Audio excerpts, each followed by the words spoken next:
Hello and welcome. My name's Grant Whitehead. I'm sitting in Adelaide, South Australia, and this is Extra Hours as part of the Office Hours.global network. If you're seeing this and you want to get connected and kind of get emails about what we're doing, officehours.global/join. And that will send you an email with a whole bunch of things and a bunch of links to be able to get connected to us. So we meet every single day at 7 a.m. Pacific. And we chat through questions about production, all sorts of media creation and those sorts of fun things. And we started doing this kind of show as part of that, but just as a little bit more relaxed. And I tend to invite different people that are part of the community. And we just want to chat through some things. We still get questions. And so if you're in our Makana setup, then please post some questions. And but we'll just throw some things around for a little bit longer than we would normally do on the daily show. That's the idea. And the person that's responsible who we can blame for the whole thing is Alex Lindsay. Hello, Mr. Lindsay. Hello. Good to be here. Good to have you back. You always love the Mondays, right? Where you get to bookend your day with office hours people. Yeah. You get to see the clear difference between whatever we're doing in the evening versus what we're doing in the morning, because I'm in the same set and I'm still in the same clothes. And so I get to look at if you look at the morning and then the evening, you'll know exactly what's different between the two. So. That's right. When there's the extra bags under his eyes, it's just been a bit of a tough day in between. It's been a long day. That's right. Exactly. Up in Seattle, Washington is Guy Cochran. Hello, Guy. Hey, no bags under my eyes, I don't think. I mean, you can see you're all set. I'm pretty good. You're all good. You're all good. I didn't do the morning show this morning, so I'm refreshed. I was on the treadmill, jamming along, so got my energy. Yeah, I think lots of people who have been around office hours for a while have seen you and know of your expertise. You were in retail for a long time, selling all the things that we love buying, and now you missed that part of it. Having gear show up every day. I mean, vendors would just send stuff and be like, "Hey, could you test this out and give us your feedback?" And so I missed packages come. Well, actually, a package did come today. It was just a Ubiquity switch to try out. So I sometimes I do get to peel that little thing and or smell the smell of fresh electronics in the morning. Some of us love that stuff. That's part of the vibe of this whole thing, is getting to open up, like peel off those little stickers off the screens and stuff. That's so fun. Very nice. Over in Austin, Texas, is that where you are at the moment? Paul Wahus? Not in Austin, Texas. I'm in Hot Springs, Arkansas right now. Right. But you move around a bit. You move around. Yeah. It's good to have you here. Amtrak it back and forth. Paul is known for not as much his answers at this point, but his questions. He's very good at questions. And he hits up against the limit. Sometimes, not always, not always. Hits up against the limit of how many you can post every day. And so he comes up with good questions. Now, do you know what one of the things is about office hours, I think, is that often we can learn as much, if not more, from questions than from answers.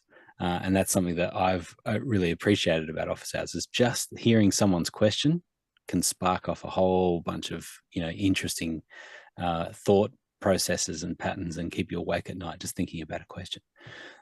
So it's good to have you here, Paul. Closer to home, on the outskirts of Sydney, Australia, we have Ryan Summerfield. Hello, Ryan. G'day. How you going? Welcome back. We're good. Thank you very much for having me. You've got some cinematography in your kit of experience, and some something that I love is the spider cam. Thinking about the cricket, and you've been a spider cam operator, and a bunch of live streaming stuff, and also in doing installs and stuff now too as well, right? Yeah, definitely. What does 2025 look like for you? Have you got any big projects, exciting projects? I've got a couple of installs, couple of shows. We've got the ongoing clients that keep going through, and we've got always things coming in the door. So just take it a day at a time and see what happens. do you know you might have the special award on office hours as, I think, as being the only person in office hours that has been referenced in a Black Magic post. Black Magic Social posting one of your videos. That's pretty cool. Have you not seen it? You have seen it. No, I have. Yes, it was Yes. actually it's kind of my Wasn't kind of your social video, use, but right? anyways, but it's a bit weird being on the Black Magic website under their Ultimate page. It's strange. So there you go. You get a special office hours award. Alex, we should have some awards for special mentions. Yes, different the companies. Black Magic Award. We you know, in Pixel Core we never got to quite to the point where we were awarding it, but we would tell people they were going to get the award, which was the Honey Badger Award. So we were just going to be, because one of the very common things that we would say is if you need to get something done and something wasn't moving, you'd go to a producer and just go, yeah, how about you just honey badger that? You know, and that just meant that you're just gonna drive someone into the ground, pound someone into the ground to get the information or get whatever needs to get done over the line. But anybody who is proving themselves to be honey badgers, we were like, we're gonna give you the Honey Badger Award. So so that, along with the Black Magic Award and Craziest Production Award, I think those would be great. A Black Magic Award would be good though. Just got to think about what the trophy looks like. That's the thing that gets up. That's what delayed the Honey Badger Award, was that we couldn't decide on what the trophy. We're trying to create a great 3D honey badger. We just having trouble with it.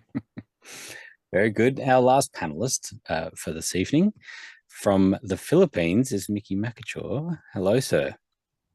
Hey, good morning, good afternoon, good evening. It's weird to be on office hours. And during my morning, it's 10 in the morning right now. But hey, I know. I was going to say this is Mickey is more nocturnal. I think is probably fair to say. The fact that you're kind of we don't know when Mickey sleeps. Like there's kind of a right, like it's not that he's nocturnal or a morning person or an evening person. He just kind of like you suddenly just get these responses at all times of the day. So you never really know. There's no mapping. Some people do shift work. Mickey does shift sleep. Where he just kind of does sleep in segments throughout the day and night. Is that fair to say? Actually, I do. Like I don't do like a full 8-hour thing. Like I do 2 hours here, 3 hours there. Amazing. So lots of on location sound is a big one of your key things that brings money in for you. But probably arguably in the top 3 most specific generalists in office hours, I think. Like we can kind of throw, like someone will be asking a highly technical video question and you'll come back with an amazing response, often in the chat. And it seems like anything in networking and anything technical, you seem to be all over. I just plug in cables and hopefully it's in the right place. That's me. Well, it's not true, but when did you first connect to office hours? Were you like went quite day one? I think I registered certainly on day one, but okay. The first time I actually jumped into office hours, like back when it was just a regular Zoom meeting before it was a show, just people. I think it was the second day that the first time I jumped in. And cool. I don't think Mickey talked for a while. I think there was this kind of it was a really, I mean, I have to go back and see if I can find some of the clips, because Mickey was like, it was like a wide shot of Mickey smoking. Like it was like you can see the smoke kind of coming up and Mickey be sitting there smoke. It was a really cool way. He just never, but for a while it was just like there wasn't a lot of talking. And then once it started, we were like, oh, let's get him to talk more. So yeah, exactly. Well, we had you on the second show of Extra Hours when you were in Paris doing some Olympic things, and so I've already said it's a travesty that it's been 6 months since we've had you on, but it's good to have you here. Thank you for moving things around today. I mentioned as well, so Extra Hours has been around for 6 months now, so congratulations. That's right. Yeah, it's cool. It's been fun. All right, so we do have some questions. Let's get to that guy. We'll see what we've got here. Sure. First one's coming in from Bo Cordell in Charleston, South Carolina, and he asks, "What can Guy tell us about his experience working on a drone show?" I think you're in a different window there. You might be in the voting questions as opposed to the on deck. Sorry. You're right. First one's up. I was on the wrong one. We'll get to the one, Bo. We'll get to that one. I was on the same thing. Oh, so you're ready to go. And we were on the same page. Here's the funny thing is I was still no, you're prepping wrong, for Alex. Bose. I was still prepping for Bose. So I was like, what are they doing? Like, how do we get that happen? Who switched this around? I was like, nobody switched it around. All right. We got a different one coming in from Robert Shoji in Los Angeles, California, and he asks, "Is anyone familiar with the Mikey 55mm f1.8 Pro lens?" Alex? No, we're not. so I think that there was a discussion in the in Discord about whether we should say whether we're familiar with something or not. So I want to flat out say we don't know. This is one of many lenses that are not made by the manufacturer that could be really good. We just haven't tried it yet. I mean, there's a lot of different ones that, probably the most popular lens out there is a 50 or 55mm lens. And this one kind of looks like it's in line with the Sony 1.8 that is made both in probably price and until you put it up against a chart, you still know how it's performing. So, and we'll talk about this. I think there's another question about how do you tell between the different lenses, but the things that you have to look at when you look at a less expensive lens is, what does the chromatic aberration look like, especially at the edges? What is the sharpness in the corners and of the sides? And what is that sharpness and vignetting that happens between, different f-stops? So just because it can do 1.8 doesn't mean that you should do 1.8 or that it can do it well. For instance, most lenses are at their sharpest at about 5.6. So that can, if it's a really fast lens, it might be a little bit shorter than that, or not so much shorter than that, but it's generally, they're almost always their sharpest, very near plus or minus a little bit of 5.6. Sometimes they're so sharp all the way through, it doesn't matter. They're still sharpest there, but it doesn't, you don't care at one point, but for those of us who've used a lot of lenses that were cheap and then got more expensive ones, you realized, right, that's why that lens is so much more expensive. So when you look at a $350 lens, it works great. I have one of those. My wife's system is a little smaller than mine, and so she's got the 50mm from Sony, and I think it looks dynamite at where it's set. But it's not a lens that I would push really hard, and in production. Guy?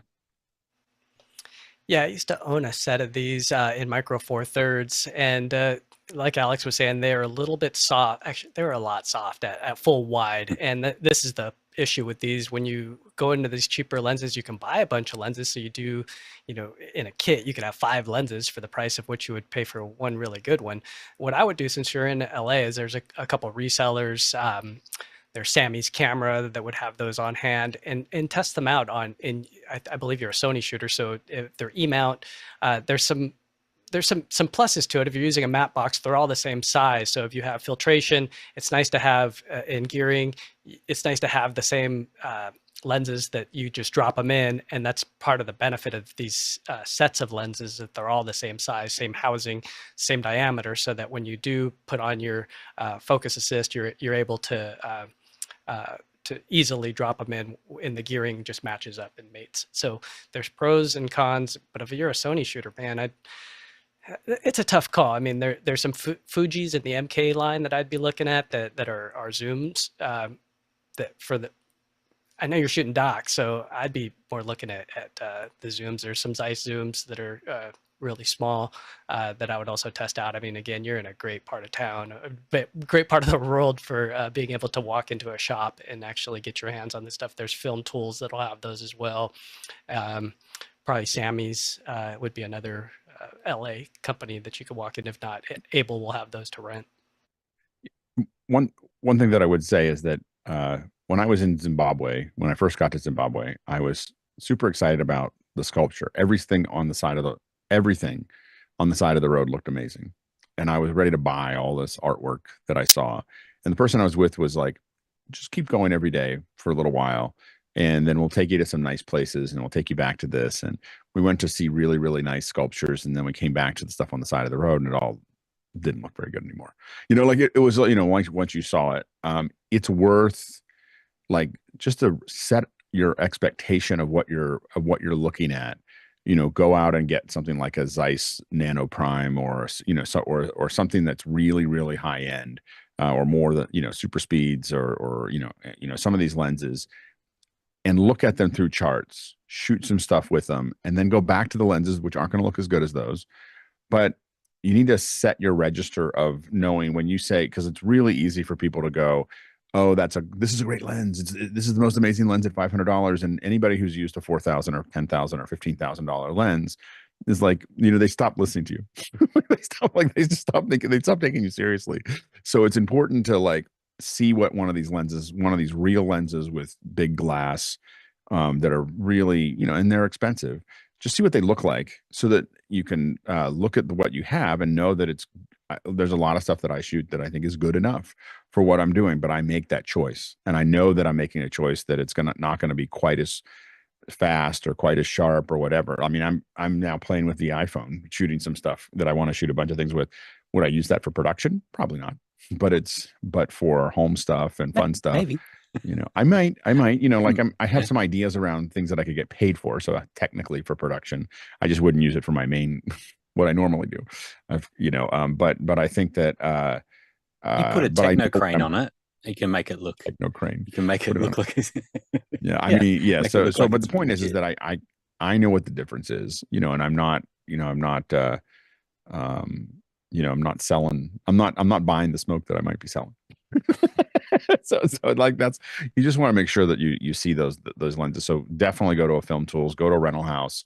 A lot of them will let you walk into it. If you want to be adventurous, I mean, some of us will rent lenses from Amazon where we buy them, take good care of them, look at them and see how they work, and send the ones back we don't like. So like, it's your fault, Amazon. You didn't do bricks and mortar. It's their business model. No, it's their business model. And for every time that I send everything back I send a lot of stuff back, but I also forget or don't keep it too long or all those things. So Amazon's not losing money on me. Like I don't feel too bad. Yeah. Paul? Yeah, back in 1970 when I got out of college, I was a Nikon shooter. My favorite lens was the 105, and I like that lens. So I've got Sony now. I've gone from Nikon film to Sony, and the lens I like is this Tamron. It's a 17 to 70 f2.8 lens, and I really like it. It works really well with the Sony cameras. I'm not saying run out and buy one. I'm just saying look at the YouTube videos that folks have done on this lens. It's getting rave reviews. Yeah. Mickey? Yeah, I have to second what Guy said earlier about like, because I know as well that Robert is mostly working on doc or unscripted shoots, and yeah, I would, if say I'm only working with one or two cameras, I would rather go with a zoom to just make sure you are able to capture what you need to capture and you're not locked in with a single focal length. I'm curious though, like for Guy, like are these how familiar are you with this Makey lenses? Are they like the Rokinon, which are rehoused?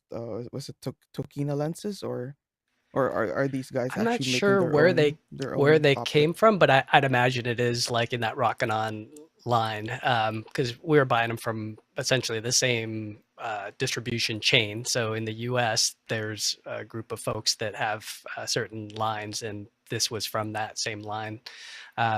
I did raise my hand to follow up on this because if you want to see a difference, when we were doing the Mad in the Kitchen show, I got a little carried away and I brought out a toy, and it's the toy that you might want to look at. And I don't know how we go from a $300 lens to a $15,000 lens. We just roll like that. But this is called the Fujinon 20 to 120 and it's just a 3.5 T3.5, but it's called the Cabrio. If you can, I think Mickey just went to go grab one, but this, when we cut to that from some of the Rockinons that were being used on the A cam, but we cut to my B, and this was, I had mine modified to fit on an EF mount, and you can get them in E mount and modified.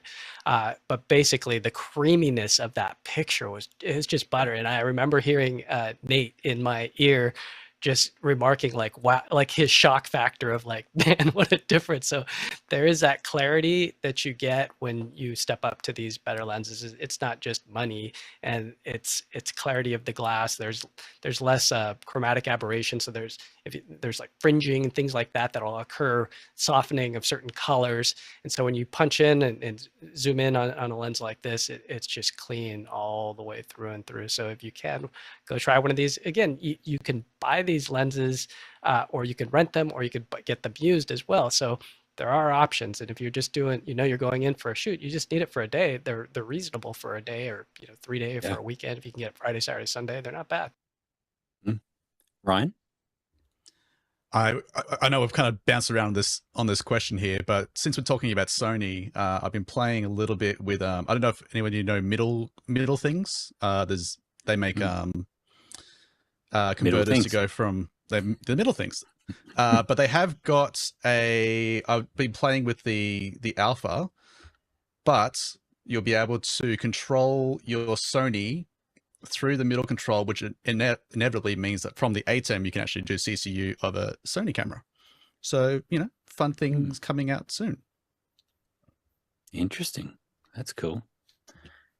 Mickey? Yeah, I just want to add as well, like the difference.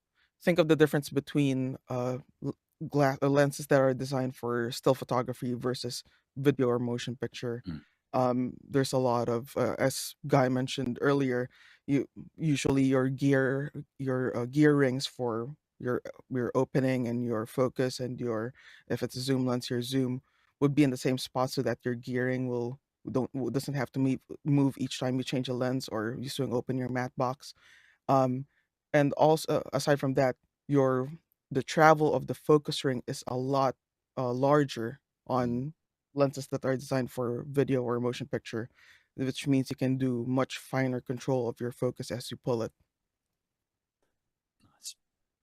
Perfect example of what I was saying before about the sound guy, Mickey, talking in depth about cameras. I was just going to add, I really like, Alex, what you were talking about with trying out different lenses, and I think John Wallace said about they're great, fun to play with, but they're just toys. And what I was thinking about is the idea of the combination of owning something that is somewhat like the higher end lenses, and then hiring the lenses, renting them for those projects that you need them, right? And so if you can use a cheap lens that gives you the composition that you will know when you look through it, that's basically the composition you're going to get, then now you're really comfortable with that. And then when it comes to a project that's paying, you throw on a really nice lens and you're going to get a really sharp image of what you're used to seeing. Yeah, and it really comes down to just how often are you going to use it?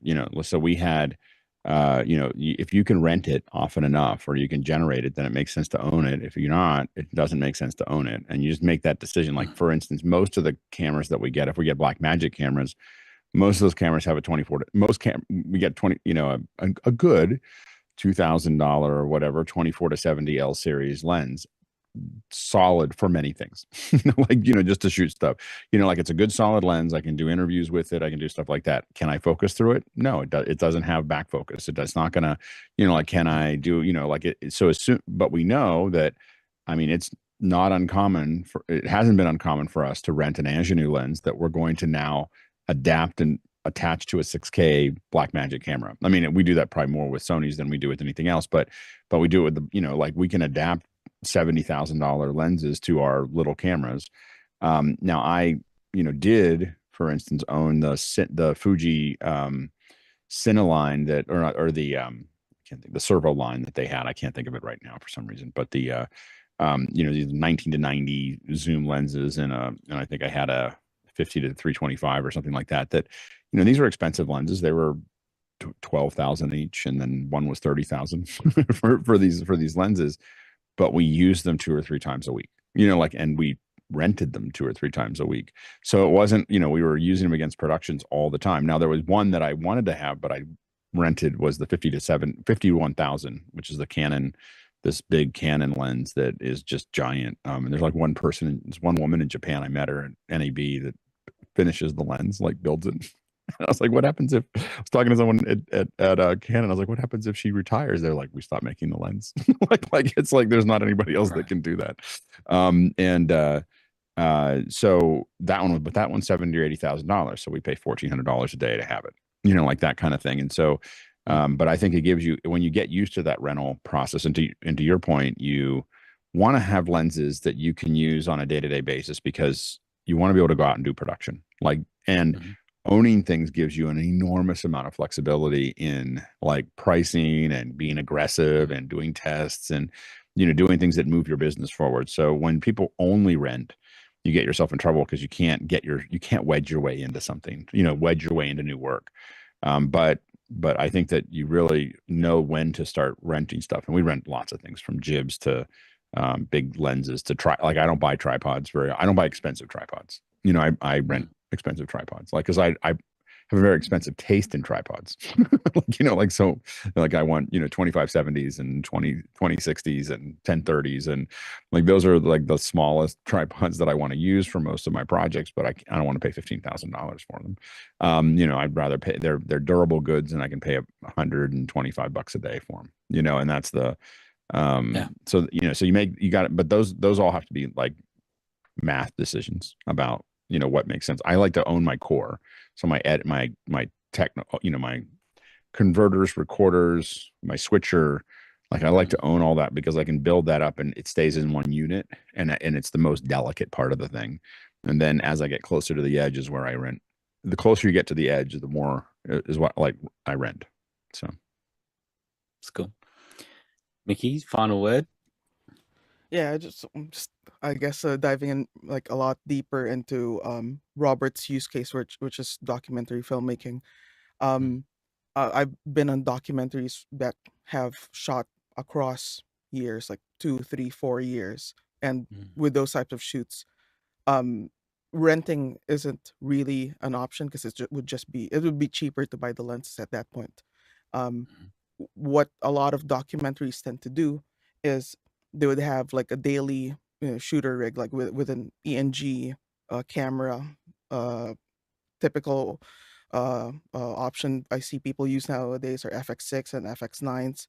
Back then they were FS7s. Back then they were C300s. That lineage of cameras, or that type of camera, and they'd have a package that would have a little more affordable lenses, like say Zeiss compact zooms, or even the Canon still lenses at times, and actually I often see the Canon still lenses used on the more discreet run and gun form factor, where they have to shoot discreetly, and there's a lot of situations in documentaries where you don't really have the opportunity to get a shooting permit, so they'd have like little FX3s or tiny cameras that to do those like discrete shooting, and they would have the still lenses on those, but their daily rig would be an ENG camera with a mid-range lens, the Zeiss compact zooms. But when they go into sit-down interviews where majority of the story is being told, that's when they would go in and rent some sort of Alexa 35 with Cook S7 lenses or S5 lenses, and then they use the higher end gear for the sit down interviews, because that's where a lot of the story is being told, and the documentary footage that that is shot run and gun is sort of the filler that the sit down interview describes in the edit. Great observations. Yeah, I totally noticed that when you're watching documentaries, and you want to see the expression on the faces of the people as they're retelling stories or things, and you see the emotion, and you see that really sharp image is kind of what you want. So 1F Jeff is flexing in the chat, talking about how 30 grand's not much in his world, and buying a lens like the price of a small house. So well done, Jeff. We all want to be like you. It all adds up, you know. Like, it wasn't that I had one lens like that, I had 4 of them. You know, so I had 4 of them, and 2 of the I had 4, you know. Like, there's you start turning it, like, it starts to turn into real money if you have to buy a set of them. That's the thing that gets you. That's right. Well done, Robert. That was a great question, and we engaged all of the panelists, and so we'll see what others can do with our next question, Guy. Next one is from Karen Addis in Melbourne, Australia, and she asks, have been looking at Decimators since seeing them recommended on office hours. There are so many models and options. Is there a go-to? Looking at MDHX to plug a projector that is a long way away, using SDI and OC GoStream Duet. Anything else to check out? I'm just like, I'm looking at who's going to answer. Mickey's up first. I'm like, there's not going to be anything left for anyone else to say. Off you go, Mickey. Yeah. So at this point in time, if you need a box that can do frame rate conversion and also scaling, I would go with the 12G Cross, because it supports the most formats that you can throw at it. It can do up to, I believe, UHD 60p on that box. It does lack the signal generators available on the MD Cross, though. But the MD Cross is limited to 3G SDI. But if you just need a quick problem solver box, I'd go with the 12G Cross and use whatever other signals you have to use as a signal generator. Guy? Yeah, it depends on really what you're wanting to do in the future. I mean, the MDHX, the one that you alluded to, is the most popular model, and it does scaling. But if your limit with SDI is 300 feet, depending on how far, when you say a long way away, and you still might need to do some conversion or not, this can do conversion. Or if you can just make it a straight run, you might want to just go fiber. So there's inexpensive Blackmagic fiber devices that'll take SDI, kick it to fiber, and then you can transcode it on the other end with another one. So that might be a cheaper option if you don't need any kind of scaling.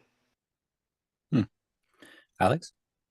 Yeah, and we do have some 12G crosses. I still have to admit, what I have sitting around all the time are the MDHXs, and it's primarily because if you're using it from the front controller with the buttons, so you can get to just about everything in the buttons, or you can plug it into your computer with a USB and control it that way.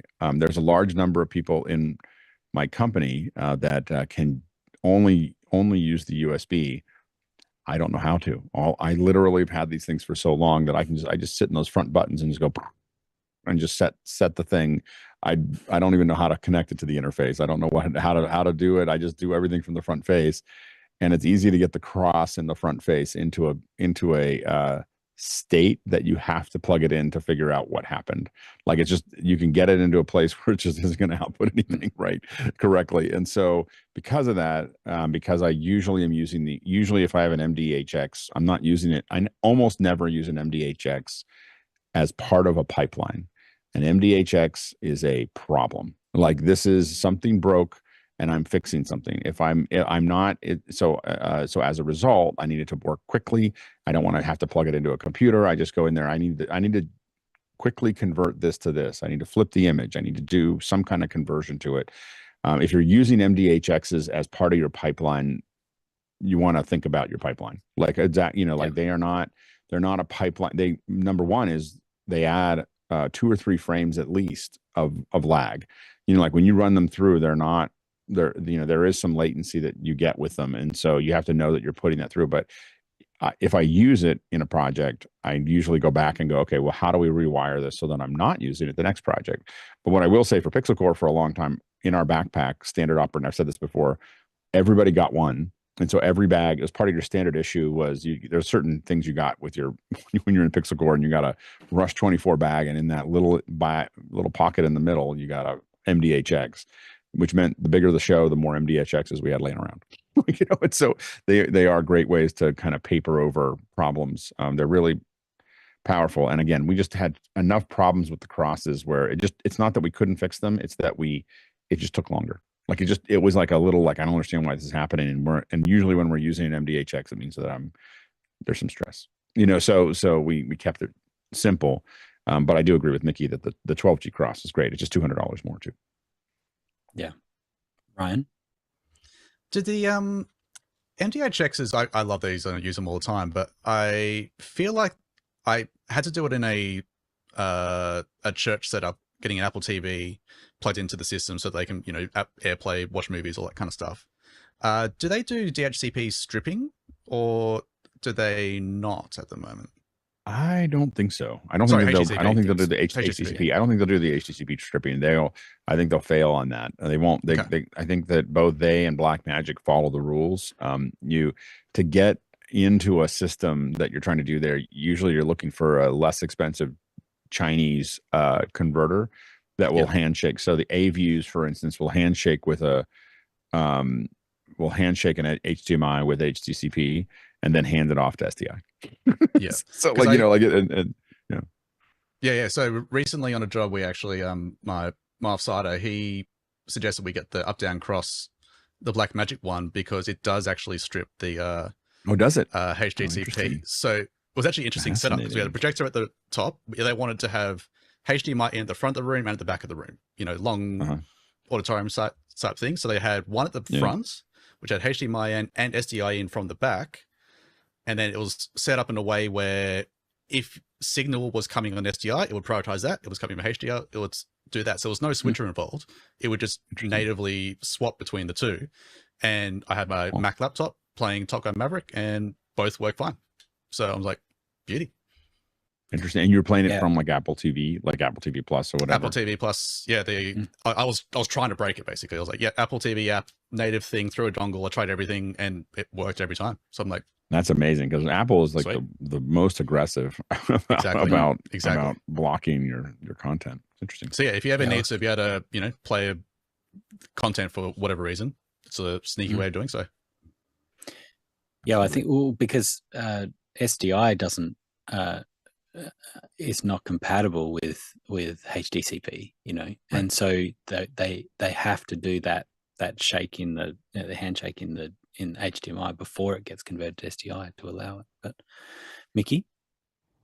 Yeah, I just wanted to add that there's a box that I played around with recently that does strip HDCP. It's an HDMI matrix from, I don't know how to pronounce this, Array, and run it through it, and then the output, I guess you can convert to one of the outputs, you can convert to SDI, and it works.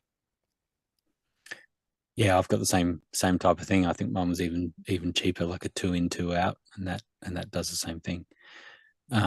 So I would just say around this that, and we're all sort of saying a similar thing. First thing is, does it need to be HD or 4K? If it's never going to be 4K, then you don't need to go to the 12G. And the second thing is, ideally, as Alex is saying, ideally you're not actually using scaling at all. If you're doing an install like this, then you probably just need to convert essentially from HDMI to SDI to run the distance you need to do, or as Guy said, to do fiber.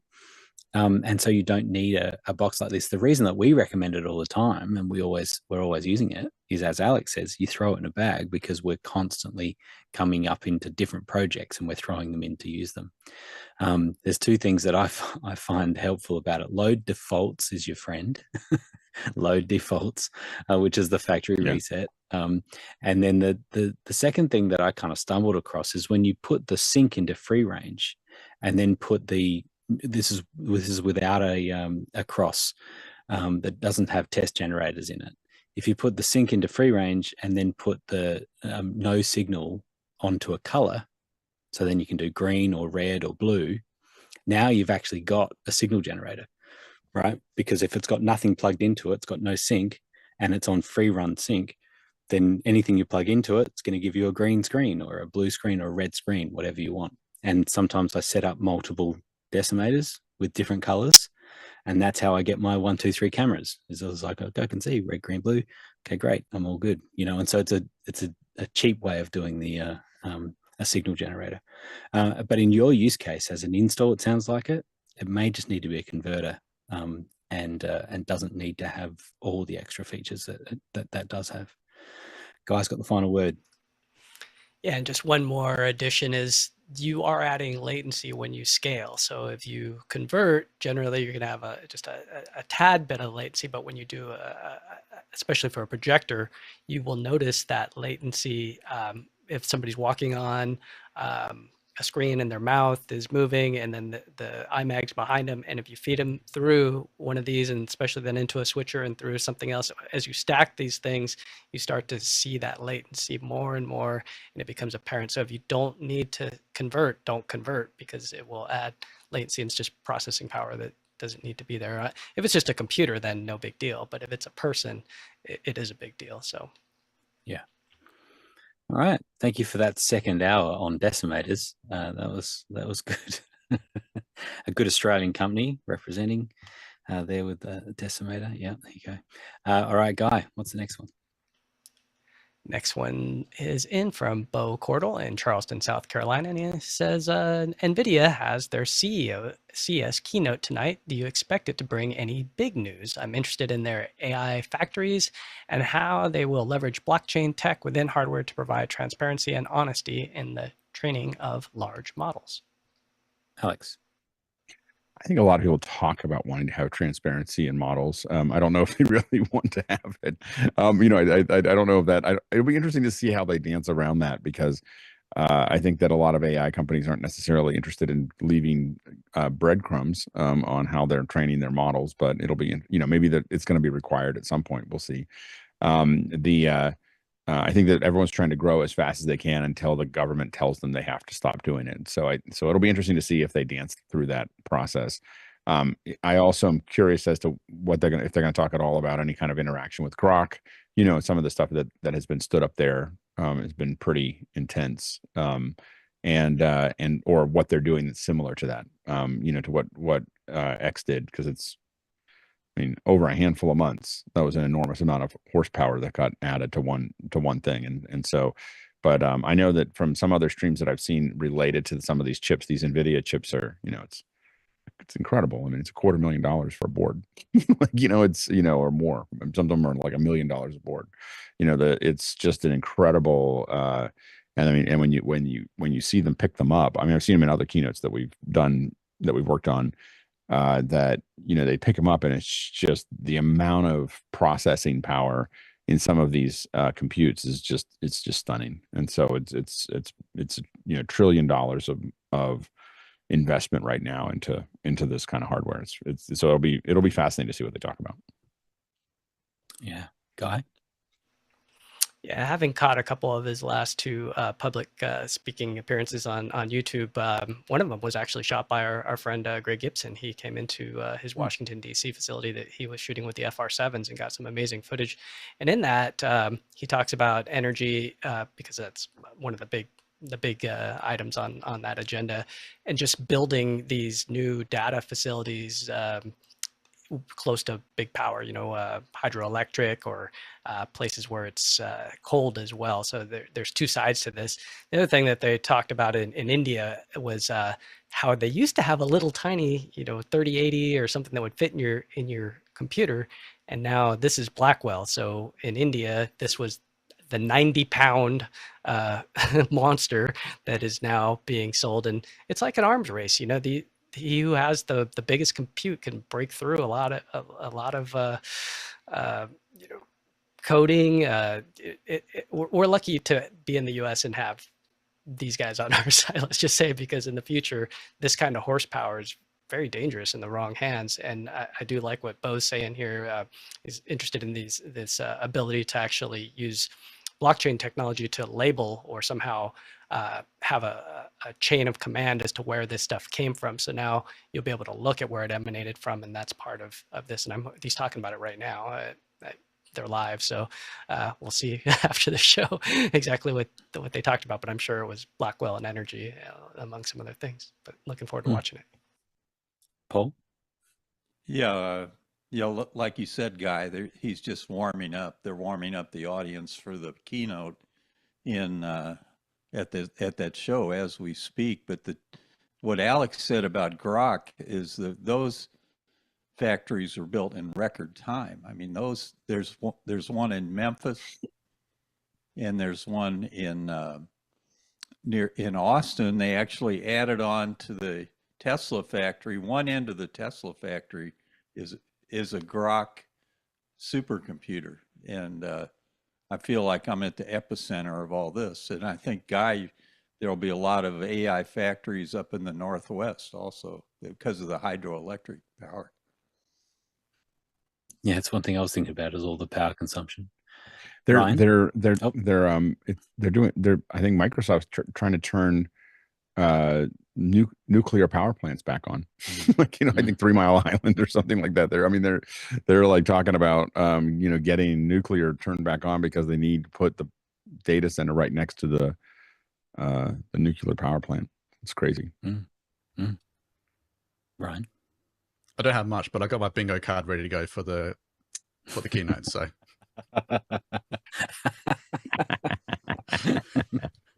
yeah, that'll be the first few minutes.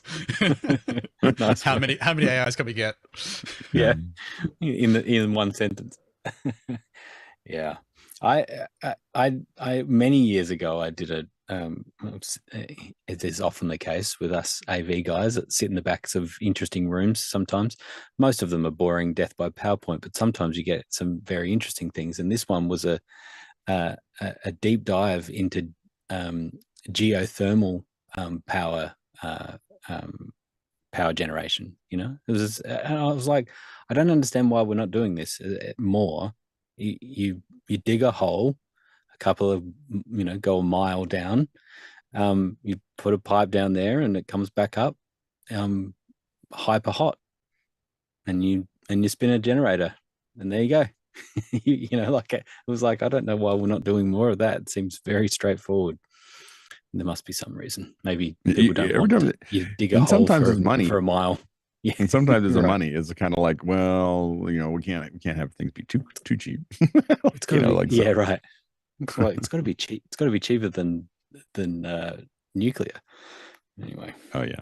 All right. Yeah. Next question. Back to Robert. Next one in from Robert Shoji in Los Angeles, California, and he asks, is this $598 50mm Sony lens, the SEL50 f25G, over twice as good as this $248 50mm Sony lens, the SEL50 f18 f2? Mickey?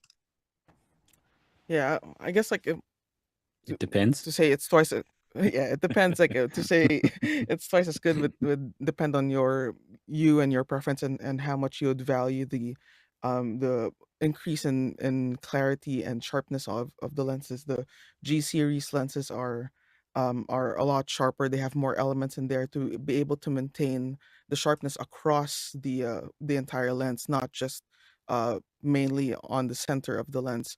And if you follow the more traditional filmic type of framing, wherein you're following rule of thirds and all that, as you deviate from the center of the lens, the less sharp the image would be, and also the more you would see the errors in the optics, such as chromatic aberration, fringing, as Guy was mentioning earlier.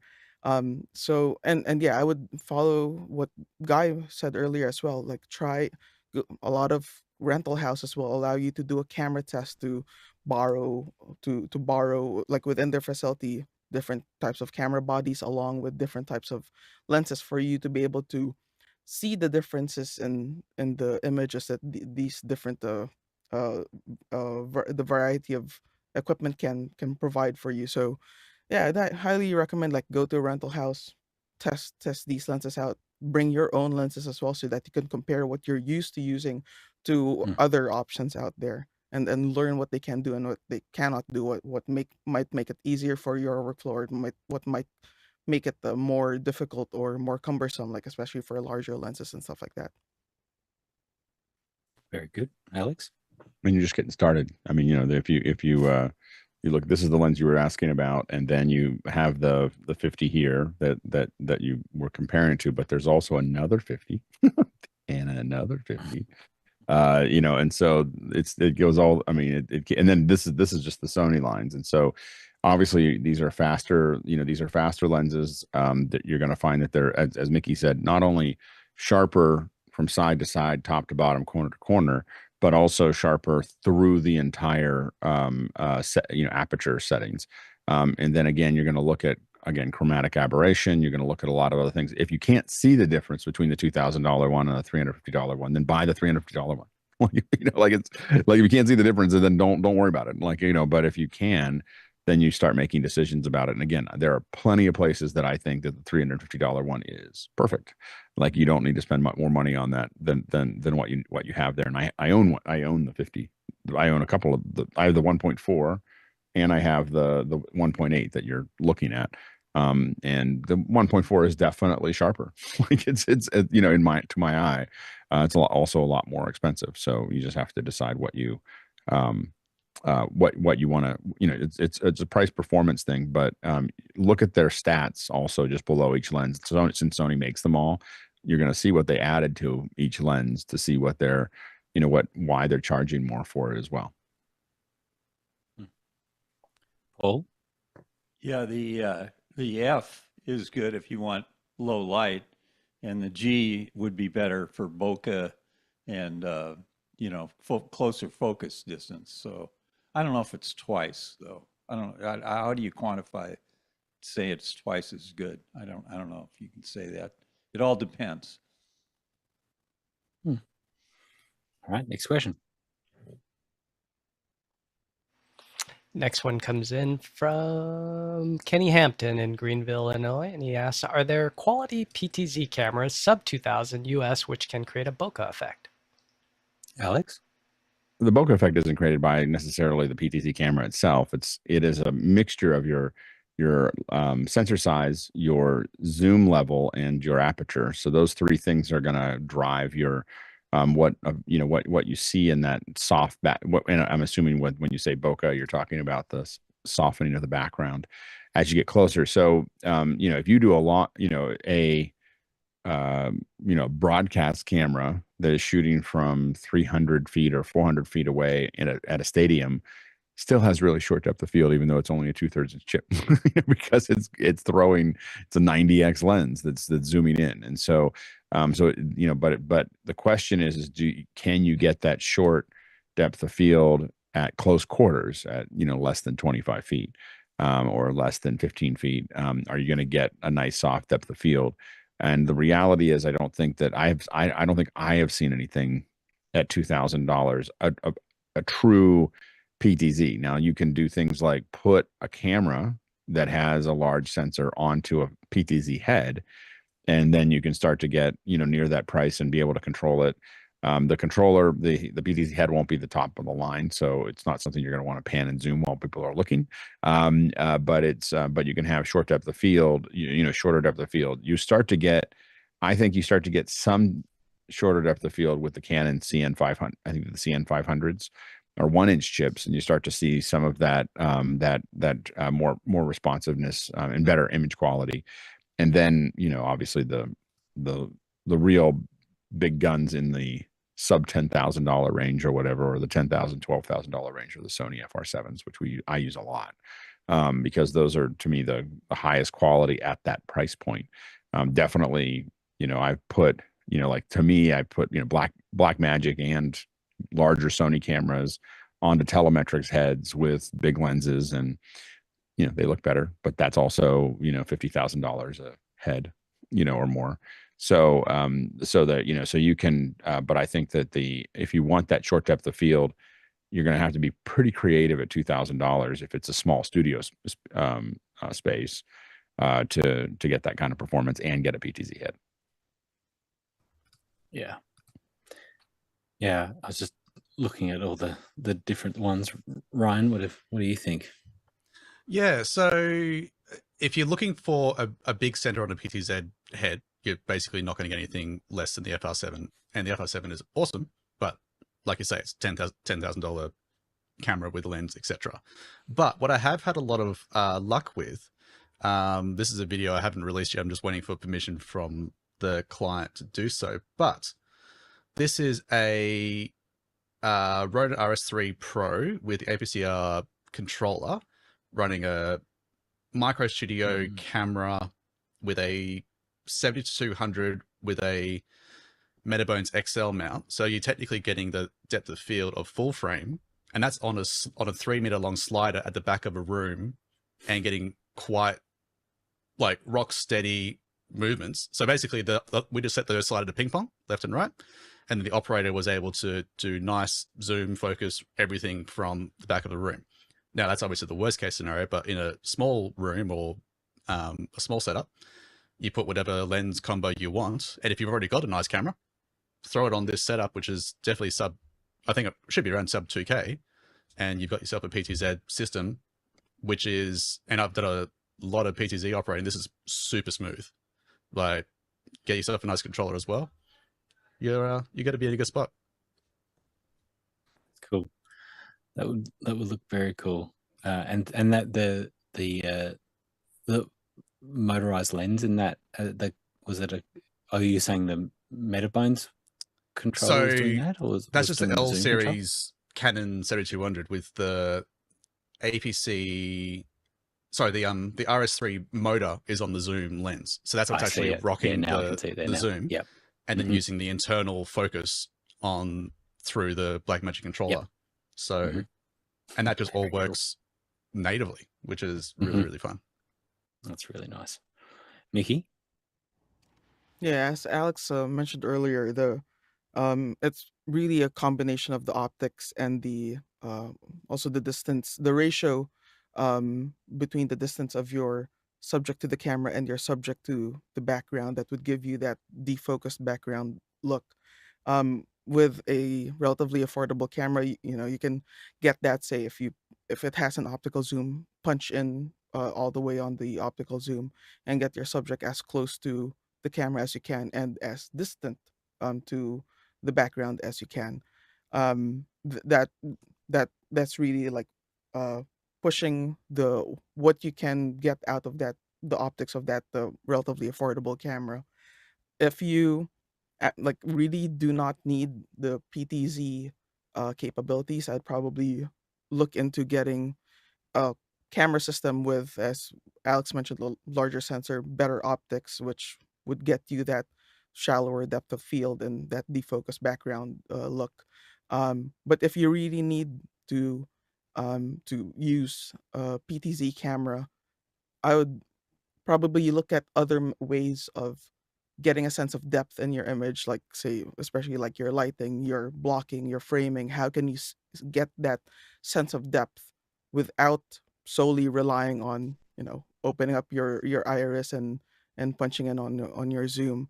There are other means to get that depth. Yeah, it's a good call. There is a I just bought last year we bought 3 of the Bird Dog X1s, which are cheap. They're like half your budget. So particularly for the HD versions, and it's got super cute, nice and small, and it's 20 times optical, and in the right conditions, as everyone has explained, we can get really nice shallow depth of field on it, surprisingly. And it's all the other extra features that we just love about the Bird Dog, like with the e-ink screen on it. As soon as you plug it in, you get the IP address pops up on the screen, and it just stays there. Like, how much headache is it trying to hunt down the IP address sometimes of what this camera's done, and this just tells you on the screen, and you lose power and it still tells you what's going on. Like it's very cool. And they have a 4K version of that as well, but yeah, it's certainly not giving a high-end image, but in the right conditions, good lighting, and as Mickey explained, I think you can get some great shots out of it. And we can jam 3 of these in like a briefcase, like that's what's really cool about them. They're so nice and tiny, so they're great for the road. But Alex, final thoughts? Yeah, the one thing I will say about, the argument for larger sensors and whether it's PTZs or not, is that if you're in close quarters and you don't have a lot of room, there's nothing that makes your studio look bigger than a large sensor. So, and the reason that they're so popular among YouTubers and everything else is because people are coming out of their house and they're doing, and it saves you. There's so many things, like what's sitting behind me works okay for the show. It's just junk back there and on a thing, like it's got a couple lights on it, but the shorter depth of field, hides all the imperfections of that. I just have a wire shelf with some junk on it. And I think that is but when we built our studio in DC, we were using all Super 35. And if I did it again, I mean, if I did it today, I would do it with the FR7s, because that shorter depth of field just made that set look so much bigger. It was a 25 by 18 set that just looked twice the size because of that, because of the depth of field. And so I think that it is worth thinking about. And a lot of times I would prioritize the shorter depth of field over a PTZ. Like, really think about why you have a PTZ. Sometimes we even use more cameras. Like, we just have more cameras for the, that are covering different things that we need. And we'd rather just get back and forth, between them. But the other thing that we find with PTZs in general is that it gets the number of people in the room out. Like, we now do a lot of events where we try to not have anybody in the room with the folks that are talking to each other. And we want to just have it be just them. And we don't want anyone else there. And it's not a money thing. It's really just a focus thing. People will look at other people's eyes no matter what happens. They look at each other's eyes. And if you're even the camera operator looking or laughing at something or looking at something, they'll look up at you, and then that ruins their eye line. It also breaks their concentration and everything else. And so we find that the PTZs just kind of disappear into the background. So there are those advantages. But I would say that they're worth the investment if you can push, a little bit more or save a little bit more to get a slightly better, camera set. I think that it is nice to have ones that you can just put in a suitcase like what Grant has. But if you're building a studio that's going to sit around and you're really going to try to work it, I would really think about trying to get larger sensors. Had Aaron asking, like, briefcase? This is what we would call a brief. It's not that I was putting it in these, but what would you American people call this? Do you call this a briefcase or not? What do you call that? I would call that a briefcase. Okay, well, there you go. Aaron's just he's not up with the business terminology there. But yeah, so I mean, we've got it in a little Pelican case. But Mickey, we can't get you off of this lens discussion. What else have you got? No, it's just gonna support like getting a decent actual like camera first and optics. If you don't need the PTZ functionality from the get-go, and you can add a hot head or a remote head later down the line, and that would also give you modularity so that you're not stuck with a single box that has everything in it. And if you have to upgrade one thing, you have to upgrade the entire thing. Maybe consider investing in a separate hot head or remote head. Yeah. Well, look at the shade thrown to bird dogs, Bo and John, security cameras. Yeah, they're better than they used to be. I spent a lot on one of their first ones, a P200 or something, and was disappointed. And somehow I went back again and still bought because of how cool these little ones are. But it depends what you're doing. Like we're shooting a bunch of stuff that's just like conferences, and it's just very disposable content, and so it doesn't matter too much. Next question. Yes, I was just gonna say, we've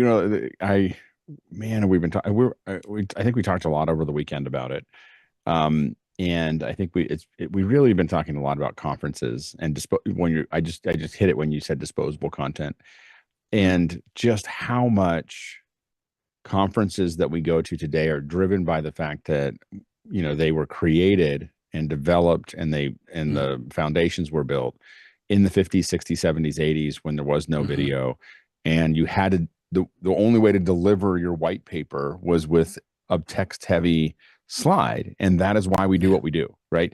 Is that we do this, and we're seeing the DNA of this old fashioned thing. And it's just, I'm getting so clear of how that is obsolete.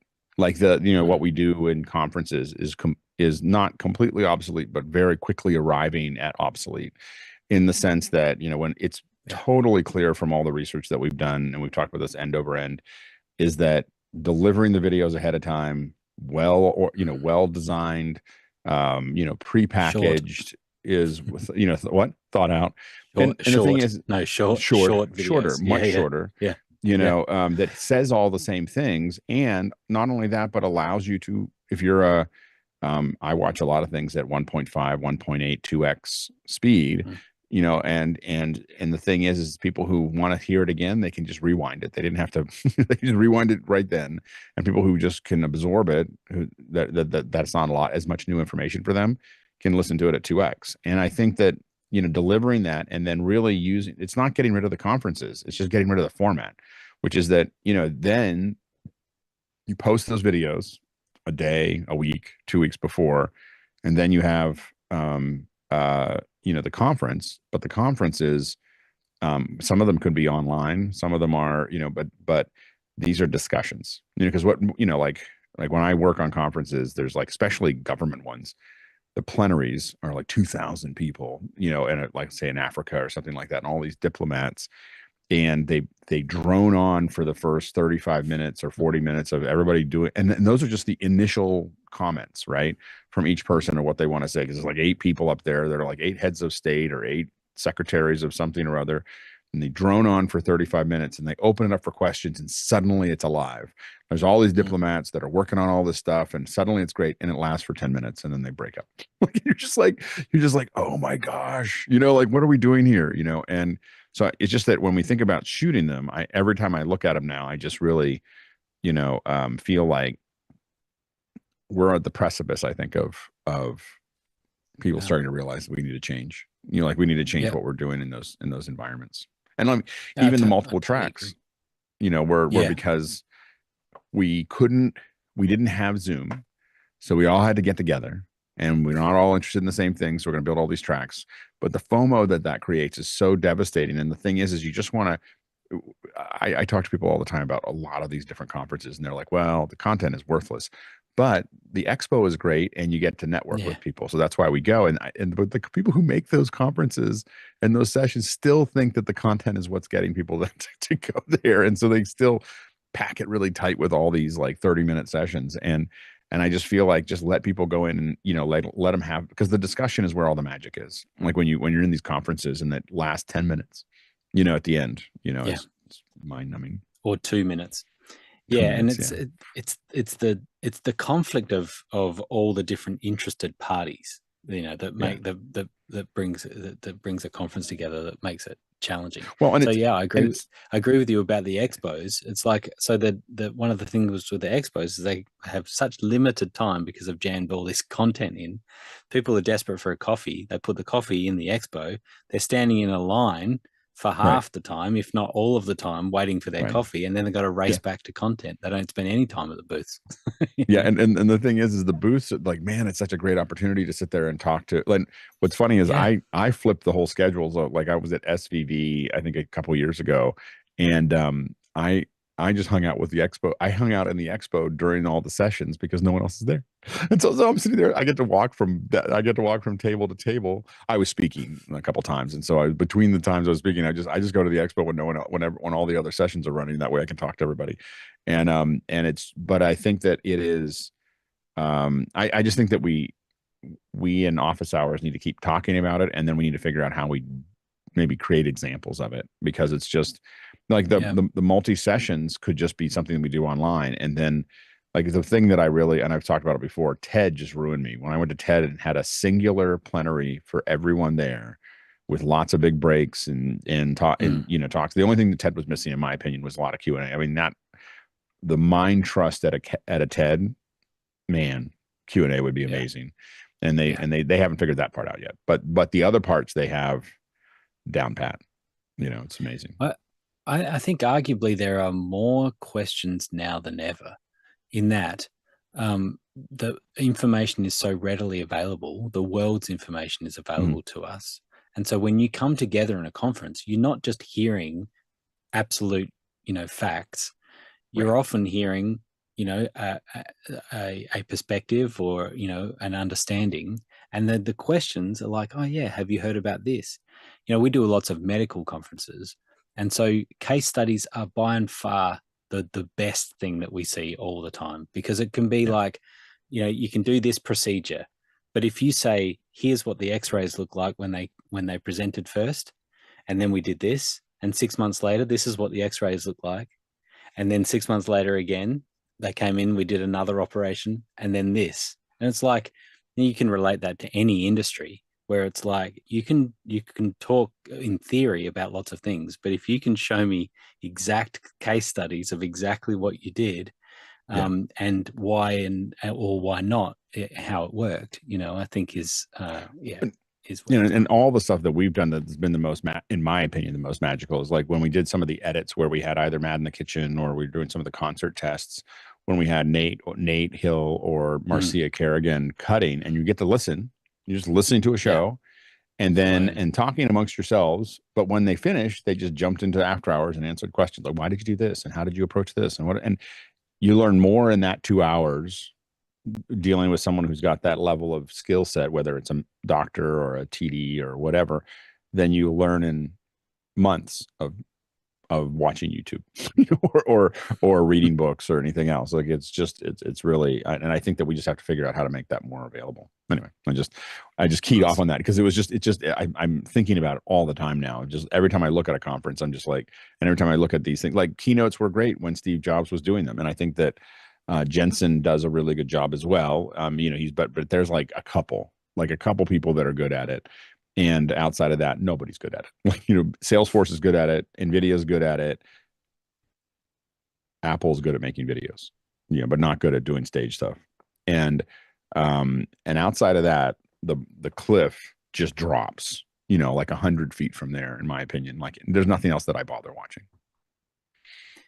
Do you know, Alex, this is one of the soapbox topics that you've got and I've listened to for 4 years. No, but this is the thing, is that I think your strength and weakness is how opinionated you are, right? And so it's like you can, lots of people can say it's a weakness. I think it's a real strength, because one of the things is that it's always interesting to hear you just riff on some of these things.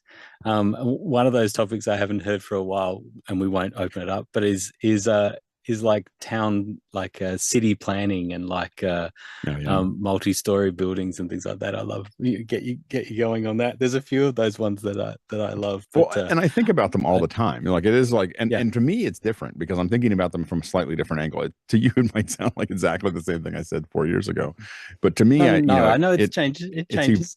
It's evolving. It's not changing dramatically. And I will say, not always, but a lot of times I talk about these things for a long time and then they show up. You know, like they, you know, like you can see, you know, it's not like I'm that far off of where they need to get to. You know, and I think that a lot of times you're sitting waiting, like, and for me, a lot of times when I do something, I can see a future. I don't know if that future is going to occur or not, but I can see it. Like I can see, oh, this would be where this could go. And there's usually 4 or 5 of them that appear.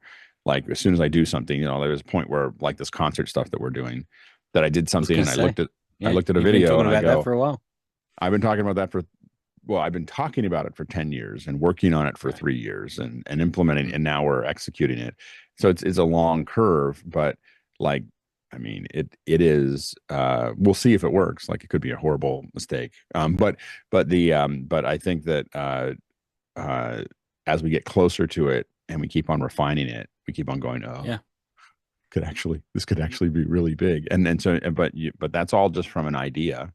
And then to your point, talking about it all the time. Like that's how this happened. Was I'm talking about this all the time. And then what happens is, and this is, I think, for a lot of things that I try to move forward, talking. What happens is people show up because they hear what you're saying and then they go, oh, I want to be part of that, you know, or I believe in that. And a lot of people that don't, like 99%, don't care. You get better at communicating it. You know, you get better at communicating it as well, right? Each time you do it, you're refining and you're watching how people respond, and they responded really well to that. So I'm going to say that same thing. I'm going to use this analogy, and it's how, you know, comedians, I'm, you know, maybe I'm just, you know, Comedians do that thing. Like just Nikki work in the Glaser, room I guess, every time. said she gave the open for last night. She gave it Yeah. like 10 or 15 times to her. You know, she made people listen to it as she refined it. And definitely as you repeat it over and over again, you feel what works and doesn't. Yeah. Yeah. That's what Ricky Gervais does all the time, is that he'll do shows of 200. He doesn't he doesn't need to go to, you know, just open night things or whatever and just show up. He just puts on a free thing for 200 people and tests out all the content. Yeah. All right. Last couple of questions. What do we got, Guy? Got one in from Bo Cordell in Charleston, South Carolina, and he asks, what can Guy tell us about his experience working on a drone show? I got a sense of deja vu. Oh, I feel like we asked this that first question. one that Boomerang. That's right, Yeah. So this is the great thing about this community is Keenan Campbell, whose specialty is emergency management systems, was big into drones and RF. So he was brought in to do our RF coordination on this show. And one of the things is I just happen to be in the area. That's where I live. And he said, hey, come on down if you want to lend a hand. So he's like, what are you doing on New Year's? I was like, I guess I'm hanging with you. So I come down, and these aren't not little drones. These are full, like, nice. Matrice-sized enterprise drones. So there was 500 of them. I got to turn on a bunch of these things. They're just monsters in real life, and you can see it there next to the Space Needle. I'll actually roll a little bit of footage here of them lifting off. Yeah. So they have a separate controller for the light, right? Like there's a light attached to the bottom of it.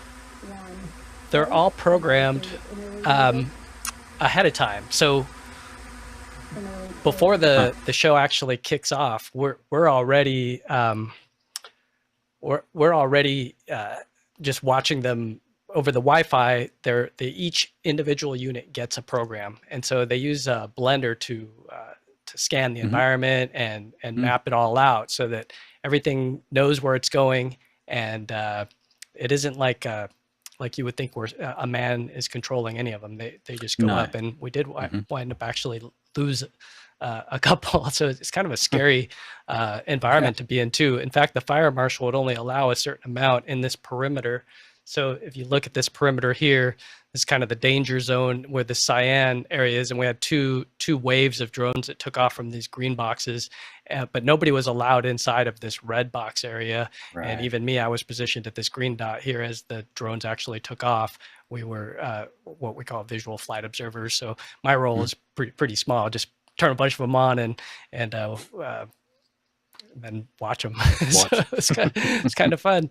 Yeah, it was a great experience, but getting to see that level of engineering, I mean, putting them back inside the cases, 500 batteries, and it's a lot of manpower to do one of those shows. And that was one of the smaller ones. I mean, if you look at what China did on New Year's, it was massive. So it was a great experience overall. And again, why it's good to interact with other people in this community, because the next thing you know, they're calling you up and you're getting to stand in cool places, and it's next thing you know, you're having a great time. So, and learning a lot. 100%. I mean, seeing his gear with his RF, like, it's no joke. There's some big time stuff in there that Mickey knows. The frequency police come out, and that's what he was doing. I mean, they had to move some of the Wi-Fi because we had a ton of 12 access points, the big Arubas too, and so we had to make sure that nothing was overlapping. In fact, there was stuff overlapping, and we had to move channels. So it was quite the big setup, and I was happy that it went well. I mean, we lost a couple, but they hit some trees and fell down inside of our perimeter where it fell right on concrete. So good thing nobody was in. It was a gated area completely. Not where there was anybody. So on the other extreme of that being the high end and this being the entry level, my son wanted to buy a drone, and from the big box store he gets something for $40 or something. He was like super excited to get this drone. I was like, I'm not going to spend $40. It's going to be a waste of money. And so I ended up spending $200 and got the Neo, the DJI Neo, and I'm blown away by it. Like this little thing, what is the game changer about it is not needing a remote. You don't have to connect a remote to it. You don't have to connect your phone to it. It's totally standalone. you put it in follow mode, hold it out in front of you, press start, 3, 2, 1, starts floating, and then the kids just run around and it tracks them. And so they're running through bushes and they're, you know, going over creeks and all this sort of stuff. And the drone's just following, it's recording. You hold your hand out, it lands, it's done. And so then, of course, I have connected my phone to it and my iPad, and I can get a great view of it, and I fly it up high, and I've done some kind of cool shots. But the mode that it can, all these different modes that it can do, is just unreal, and how well it keeps you in the center of the frame. And you can decide if it's close or far or high or low. You can choose how close it follows you. I was gonna say $200. It's like $100 American, right? They're very cheap, and yeah, so I highly recommend them. The fact that we can use it in a remote environment is great, but we go on family walks now, and we just take it with us, and we stick it on, and they climb up on the playground and the things, and they, you know, it's flying around and tracking them. Yeah, so we're enjoying that. It's been a good gift. All right, we've come to the end where we're going to do content recommendations. I didn't give you a heads up on that, Mickey, but I'm sure you'll have a think about some sort of a movie, a TV show, a YouTube channel. You'll think of something. You have a bit of time, but who's going to go first? Guy, what have you got? Oh. Landman. Oh, yeah. Paramount Plus. Yeah, just happened to see that over the weekend that it was #1, and I was like, oh man, another subscription, but it's part of the family because David Brady is in that family, and I want to support him. So there goes my $8. Actually, I'm on the 14-day trial, and I'll see if I can binge. I went through 3 of the episodes and was just really impressed with not only the acting, the lighting. You know, I'm looking for things like continuity. Like, it just catches my, being an editor too, I'm looking for mistakes and I couldn't find them. I mean, there was a couple where I was like, I would have changed the timing a little bit, but you don't know what the footage is that they were working with. So it's always one of those things where I try to put down my technical mind and try to get involved in the story. And this is one that's intriguing to me. So I'd recommend Landman. Yeah, we already had that recommendation from Paul, which is nice. Taylor Sheridan is just kind of going nuts at the moment, right? He must have. I mean, clearly it seems it's one of those stories of working hard for many years, and then just hits the limelight, and now so many shows that have all come out overlapping. You know, like at the same time, all of his stuff, like the Tulsa King, and yeah, and all the Yellowstone stuff, right? Was all his, and Lioness. And is he doing? Is he also doing? Yeah, Lioness. Like, we're watching Lioness right now. So yeah, it's good. And Hell or High Water was his as well, and that was, you know, became Oscar nominated, and you know, like he's having a J.J. Abrams moment. Yeah, it's just, but what's so surprising is how overlapping they all are, which shows how much work he's done leading up to it. It must have been like, oh, you know, I couldn't sell this one before, but now you can see, you know, the quality of my work. Here's one that was sitting around 5 years ago. Let's do that one. You know, so yeah, it's very cool. Very good. Alex, what's yours? So if you're into film and you want to think about it, like think about why things happen and what they look at. One of my favorites that I've just gotten totally addicted to, that I find myself watching maybe once a day, like it's kind of become like one of those, because there's so many of them that I'm still working through, is Cinema Sticks. So this is the YouTube channel, and I just watched this one. This is so what happens is that this is about the Nick, which is, by the way, if you haven't seen the Nick, this might see how I snuck that in. The Nick is probably one of the it's Steven Soderbergh, and probably one of the best shot TV shows ever made. And Soderbergh just goes on, but what he does is I knew about the Nick, and I knew that it was this incredible.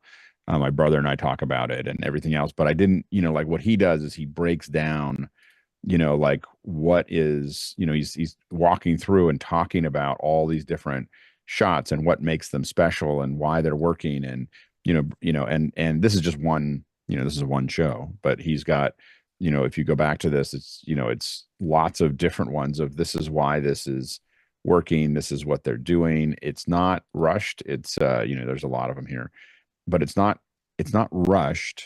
It's not it's just this kind of thinking, like looking at, and from like, to me, this is like film school. Like, I never went to film school. So this is like film school of like looking at a bunch of films and having someone really smart talking about them and thinking about them. And they're not, you know, they're reasonable length and time. They're about 10 minutes, you know, so it's something I can watch without feeling like I'm tearing up my day. And so anyway, so I would highly recommend it. Cinema Sticks. And I think Cinema Sticks is the, yeah, I don't, they have a Patreon site or whatever, but anyway, so it's cool. I would check it out. Good one. Like it. Subscribed. Ryan? Yeah, I was just trying to think of something there, but my wife and I have been enjoying Beast Games, and I've also been diving into some of the behind the scenes of it as well. It's absolutely absurd how, like, the first couple episodes with 1,000 contestants had technically like 1,150 cameras rolling at any one time. It's just ridiculous how much they can do. We're trying to get back up to watching another one. It was so stressful. Like, it was so like the first episode. Yeah. Incredibly well. I mean, I just thought well conceived, and the fact that he makes people make such horrible moral judgment, you know, moral decisions about what they're doing, and that's the game, right? Is to do this kind of and that you have to choose. Where do you stand on this, and are you willing to stand for, you know, whatever. And so it was great. It was the fastest 40 minutes I've seen almost ever, you know, but at the same time, we keep on looking at it, and most of my family's like, oh, like we're not in the mood yet to watch another one. But they get better. They keep on getting good. It definitely slows down a little bit because they're trying to reduce the number of people a lot to be able to, but shooting some reality TV shows and watching this, it's actually, and watching behind the scenes stuff, they're like, hey, we're YouTubers, we're trying to, you know, kind of ruffle feathers of the broadcast industry. I'm like, good, let's do something different. Let's try find some new things. So it's actually really cool to see some YouTubers kicking butt, really. Yeah. Well, I think he went with the right. I think that he probably had a choice of outlets, and I think that Amazon probably gave him the most freedom. Yeah, I think Amazon just said, see it that way. Here's your money, have fun. Just here's do it. A bunch of money. Just let's see what you can do. Yeah. Yep. Very good. Paul? Man, I hate to do a double. Now it's a triple, but I'll have to go with Landman again. You know, I worked in the oil patch. I worked in the oil patch in Wyoming and Texas, and I had a very similar incident to where they showed the workover rig blowing up, and I came really close to an incident like that out in Giddings. In fact, the rig I was on is in Landman, so I can relate to it. But we were working on a well, and we pulled the BOP off, which is the blowout preventer. And I turned to my driller. We were going to eat lunch, and I said, "Are you sure you want to leave the BOP off while we eat lunch?" "Oh yeah, don't worry about it. Don't worry." So we were eating lunch. We were about 300 yards away, and all of a sudden there was this plume of oil, like hundreds of feet in the air, and the blowout preventer is what keeps that from happening. So we all had to run toward the well, and we were literally soaked in oil, you know, and we finally got it back on, but that's a real dangerous situation. And it just, those scenes in there brought a lot of realism that it shows the old oil patch. You know, it's not this new mechanized robotic oil patch. This is when you had the equipment, and the acting is great. Taylor Sheridan wrote this around Billy Bob Thornton. He took Billy Bob Thornton and he wrote it specifically for him. And the other actors are great. Allie Lauder is the wife, and then they've got John Hamm as the wealthy oil man who's running the show, and then they've got the cartel is involved, you know, and then they've got the military involved, and they've got just so much going on. Today I watched the 9th episode, and next week will be the 10th and final episode. But Sorry, guys, I have to go with that again. It's just a great show. Worth 2 recommendations. All right, Mickey, you've had some time. What do you got? Over the holidays, my siblings and I went through and rewatched and binge watched a bunch of Studio Ghibli movies and shows. If you're familiar with Studio Ghibli, they're the same studio, Japanese animation studio that made My Neighbor Totoro, Spirited Away, and by far, like, and rewatching all of these movies the past couple of weeks reinforced my thought that my favorite one from them by far is the Secret World of Ariete. It's as with a lot of Studio Ghibli shows, like, just amazing storytelling from them. Um, yeah, check it out. I just did a quick search. It's available on Netflix and Apple TV. But yeah, the Secret World of Ariete. Very nice. I've been scrambling to try to. This is a hard thing with TikTok, right? So I got a thing on TikTok that I was trying to find on YouTube. You can never. Which I can't. The one thing about TikTok is I immediately, anything I like, I save. I have like an archive of hundreds and hundreds of TikToks that I saved, and I realized I should do something with them, like show the progression of TikTok, because I have them for 5 years of TikTok saves, and you go back in time and you see suddenly all these incredible, like, it just changed. You see the evolution, but yeah, I always try to save them because I'm just like, oh, this is funny. I'm going to save it because I'm never going to see it again. You can't find it back in TikTok. Yeah. So I can show it, actually. It's working. So what this is The Sound of Music expanded out vertically. So vertical, yeah, expanded vertically with AI. Look at that shot. That shot's cool. Right? Oh man. Like, even these ones, like, I used to, even that one's a really cool one too. I used to, I kind of hated, portrait view, right? But looking at something like this, that is still 16:9, that shot particularly there, right? How cool is that? And it was tracking as well. Look, it's that was pushing in, and so the grass was moving. And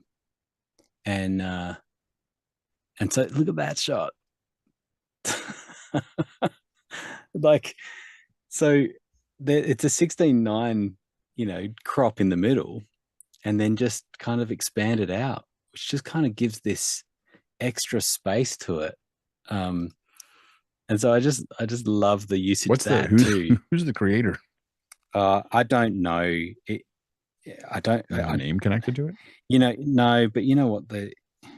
I don't know. This account's called Fresh Cuppa, and so it could be just it's been ripped from somewhere. But I can send you a link to this one. But I just love the use case of like a shot like that. Like, you just don't pick it. Well, I mean, you can, but I can see boom operators are sweating right now. You're right. Yeah, that's right. Exactly. Look at this. Look at that slight movement there over the grass. A couple of these shots were pushing in, and so it was tracking the camera. I don't know. So they do it with a bunch of them. Yeah. It just captured my imagination on this. Is so cool to see something like that, and it made me think about the immersive. I just watched that. Finally got around to the concert for one. Is it concert for? What did you think of that? How'd that work? No, so I really liked the wide shot. So the head to toe shot looks great. All 10 seconds of it. Right.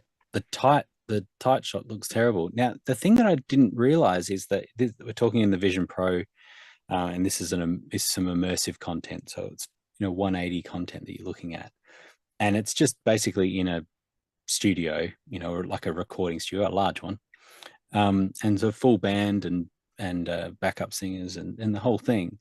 What I didn't realize is that you can switch out of immersive mode and just go back to a 16:9 frame, and it crops Right. a little bit, and a few times I did It that looks better. and I preferred No, it definitely looks better.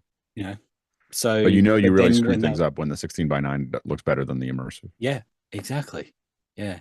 So the idea of just leave the camera where it is in the, you know, in the corner of the studio, and just give me that 180 view and I'll be happy. Well, but cutting around was just weird. The cutting around is painful. And I mean, literally the concert, for one, I think I might have said this on the show before, but it's literally a textbook of what not to do in immersive. Like, it is the perfect textbook of, they included, if I wanted to build a class on what not to do with immersive, I would just use that video, like, and just mark it up, because it's just, you know, like, it is so badly built that, you know, and I could be, you know, some of it I think is taste, you know, in the sense that, like, when I saw The Weeknd, I don't know if you saw The Weeknd, someone asked me what I thought of it, and I said, if I had seen that, I would not have released it. Like, if I had, like, I wouldn't have even and you know, I talked to other people and said, oh, it was great, I loved it. So I, you know, I'm willing to be wrong about some of these things. I wouldn't have released The Weeknd because I just felt like it was so messy and it was so not immersive. In all of these cases, the problem that Apple has is that and this is what every tech company has in immersive or in 360, is they feel like for some reason they need to hire Hollywood people to, you know, that have a track record to shoot something in immersive.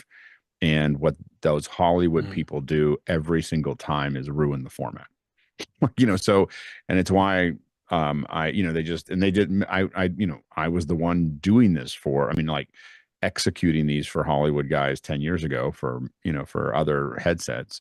And you just, you watch them talk about it, and they've got this grand vision and all of it's dumb. You know, like, it's like, and you're sitting there just as the tech person, you're like, yeah, you just tell me where to point the camera. Like, you know, like, I'm not gonna argue with you. You're getting paid $1 million to do this, you know, so I'm just gonna you just tell me what to do and I'll do it. But you're just like, oh my gosh, this is, you know, like, we go to lunch and we're like, this is gonna be horrible, you know. And so I think that that's the real challenge that that Apple's going to have. And that's why so many of us are so excited about the Blackmagic camera, because it's the first time that suddenly everybody that knows how to do immersive is going to have a camera that doesn't require a team of 40 to run. You know, like, we're going to be able to shoot it, do it properly, and well, learn how to do it, or people who know how to do it. And I'm not just saying I know how to do it. There's a bunch of us that have been working. Well, I don't know, there's like 20 of us, I think, that we all know each other, and we've all been working on everybody's events for forever. But it'll be 100 and then 500 or whatever, and people will start to experiment, and we're actually going to finally get a language. But we haven't had the language because it was too expensive and too painful. It's kind of like YouTube. I mean, YouTube is the future. Like, I just, you know, like, I watch it all the time, and it's like, all the stuff that the streamers are doing is cute, but the fact that I can watch this Cinema Sticks is a good example. Or I started watching one where the guy gives you a history of maps, like the London map, like, how did London end up the way it is?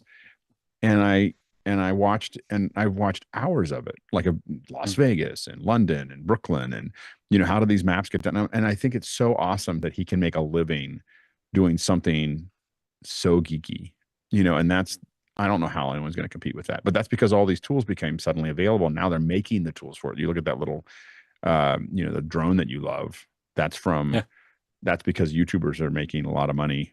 They're making not a lot. Here's the thing. They're not making mansion money. They're making a living, you know, and that is lethal. Like, you know, to have millions of people able to make $250,000 a year, $100,000 a year, doing what they love to do is the end of the industry. Like, you know, like just to be clear, like that's like the end of the industry as we know it, because, and it hasn't happened yet, but it's coming.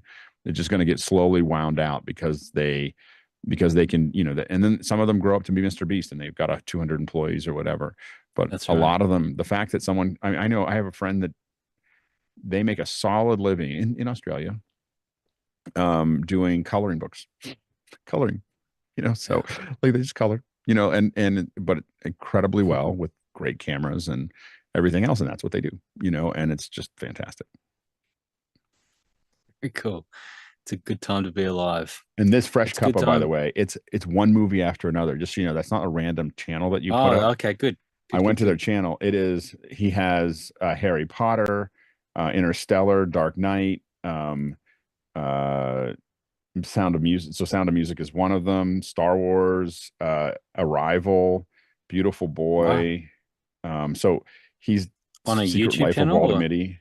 No, it's all TikTok. This is TikTok, yeah. I am going to sit down on my bike and I'm going to bike and I'm going to watch hours of what you just posted. That it is very cool. Fresh Cuppa is the Fresh Cuppa is and he's got, I mean, it's not like a random it's got no, yeah, okay, you know, 59 million likes, 491,000 followers. How wrong I was. I don't know. No, but weird, but account.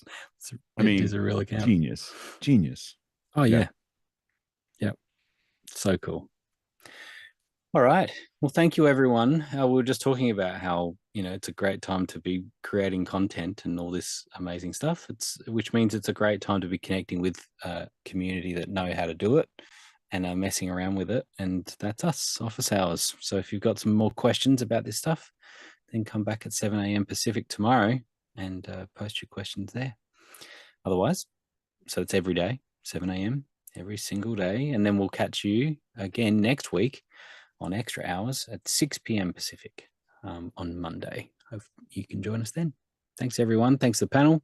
Thanks for all the team behind the scenes that made it all happen. And a big shout out to Taylor for fighting snowstorms and all sorts to make it happen. That's what's great about the cloud. And all the team. Thanks a lot. Bye-bye.